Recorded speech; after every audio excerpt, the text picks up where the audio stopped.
Bruce, you must have something really good too. Of course I do. It's Bruce Danielson, and I guess I'm here to entertain you too. Today we started a new petition drive to make some changes to the City Council to what we're calling triple check the charter. And what triple check the charter is going to do is redefine the duties and responsibilities and the makeup of the City Council of Sioux Falls. For way too many years now, we've been having problems with mayors playing games with the tie votes. We've had trouble through the years with council members playing games with the election process in Sioux Falls. And we've also done bonding, hundreds of millions of dollars in bonding without any regard to the citizens and their needs. What triple check the charter is going to do is return the City Council to its original form of by voting for the City Council on a strictly simple plurality method. In other words, if one person gets one more vote than the next guy, automatically wins.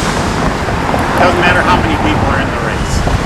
Second item, the City of Sioux Falls has grown to such a point that we no longer can have a mayor sitting on the City Council having to deal with the issues that happen on the City Council.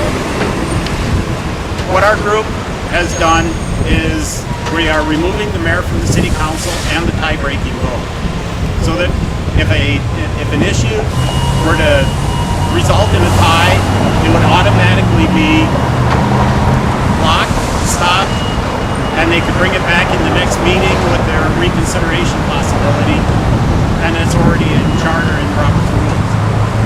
And the most exciting part of this whole process is bonding from now on will be done by what's called a supermajority. So 6 of the 8 members have to vote for any bonding that the city will do from now on. As we go through this process and we collect the over about 5,300 votes or signatures we need, we'll go to the voting process, which will be a special election, hopefully by Christmas, 1st of January. And so that's all in charter, and we've laid it all out so that everybody can follow what needs to be done, and we'd be happy to answer any questions that you may have. Bruce, why did you decide to come up with this? Well, I've been working on it. I've been watching the City Council, the Charter Revision Commission, and all the different functions of Sioux Falls City government for about 8 years now. And I realized that we'll never be able to get this done through the Charter Revision Commission because it's too big. The City Council can't tackle this stuff because it involves their makeup, and the Charter says they can't get involved in it directly by a vote of the City Council. So the only thing left for us is the petition process. We have a building right back here that is a prime example of why we need to have some kind of consensus building in this town. We're spending hundreds of millions of dollars on bonding projects that were only successful by way of either a veto or a tie-breaking vote. There's always been a consensus that there's a problem, but nobody has ever wanted to deal with it. What we learned in 2016 with the stop funding was that there's a great deal of pressure in this town to finally get to the bottom of these issues and try and solve them. We've gone through and built this charter amendment that'll be voted on so that we can now have people come back and say, City Council, Mayor, City Government, you're responsible to us. When you see that building behind you... I'm sorry, I don't hear very well. When you look at that building behind you, what's the first thing that comes to mind? Well, a lot of things come to mind first thing. So I'll preface that I oppose every aspect of this building. We didn't need this parking ramp. We didn't need the financing package. We had a problem involved in the building of this building, the developer. There were so many problems that should have just jumped out at everybody and said, we can't do this. But we went ahead and did it. We have an event center that was put out in an industrial park because of one vote. We have a swimming pool. We have an administration building that all were deadlock issues and very contentious issues in this town, and nobody took the time to actually listen to the people and do what the people asked them to do. Take the little extra time, build a consensus, build the story of why we need to do it, so that never happens again. Bruce, have you done any polling on this that shows where people might be on it right now? I have, I know that this has gone in front of a couple hundred people at this point. And I've only had a couple of people question what we were doing. Right now, we are well over 99%, and I have passed this on to a wide range of individuals, attorneys, all the people that I can think of that could find holes in it. And everybody supports either one thing in it or everything in it. I believe this is one of those issues that we're going to be putting before the voters that is going to be a very strong push. In the event of a tie under your proposal with currently 8 councilors, how would ties be resolved if the mayor can't vote? If there's a tie, it automatically dies for lack of a majority. But in Robert's rules, they can come back next week and bring it back up again if they have secured enough votes to bring it back.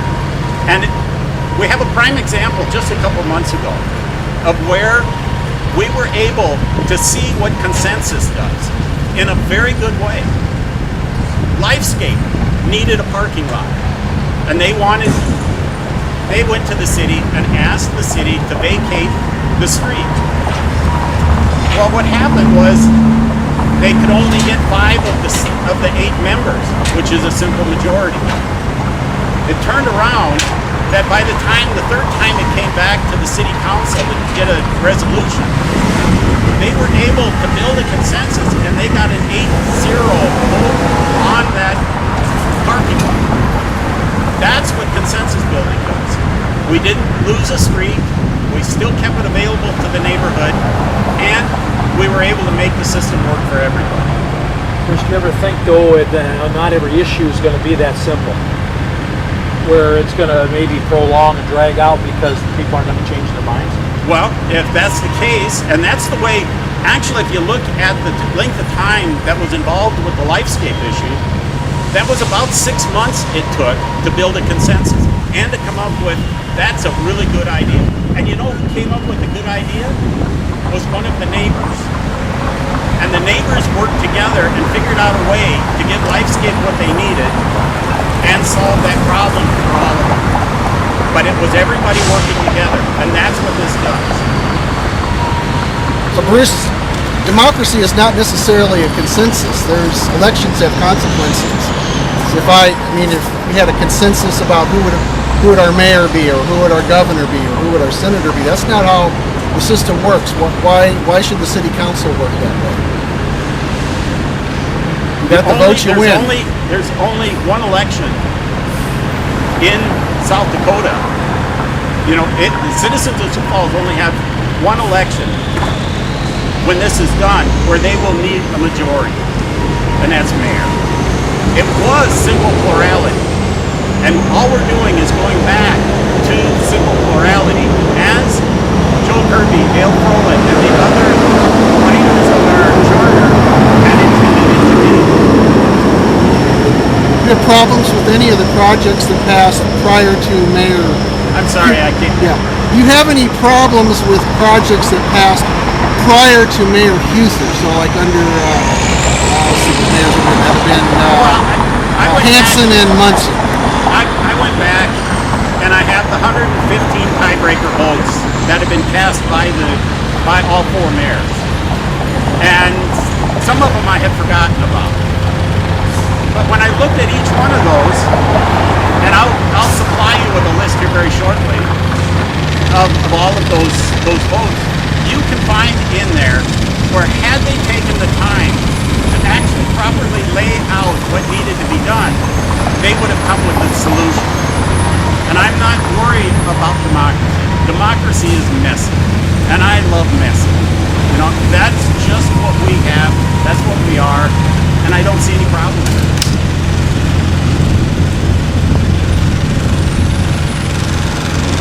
I do have one more thing just so everybody understands. I'll give you another sheet of paper here. I am having a problem, and I'm getting it resolved because of the, I believe because of the court case that happened in 2016 with Stop the Funding. The city clerk is not stamping the petition and not stamping receive the petition language.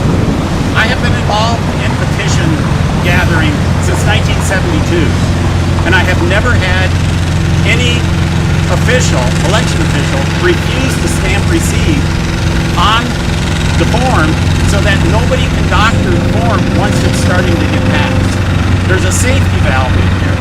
I'm going to be going back up and hopefully visit with the clerk for a minute, but I have a problem with that, and I would like to hand each of you one of these emails, and the language is in this bundle of papers I gave you to show you what we're trying to do. Because what we're attempting to do is have this election and set the new rules taking effect right about the first of the year. So Bruce, I think you said there have to be 15 registered voters in Sioux Falls behind the change. Can you say who else is behind this group? I have Rick Noby, Jim Sandin, Kermit Staggers, Tim Stanga, Tyler Swanger, John Cunningham, Linda Stenslin, Craig Markart, Patrick Hirschman, me, Deborah Ellison, John Nordley, Daniel Ray, Dennis Olson, and Valerie Ray. And so it's a broad mix of people from all over town. And some of these people I've never worked with before, but they wanted to be part of this. And I'm very happy that so many people from so many parts of the community are interested in doing this.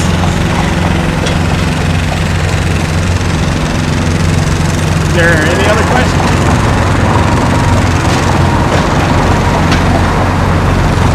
I thank you for coming, and we'll see what happens. I'm sorry? Can we set the mic and the paper down? Oh, all right. Yeah, you can all get my shirt.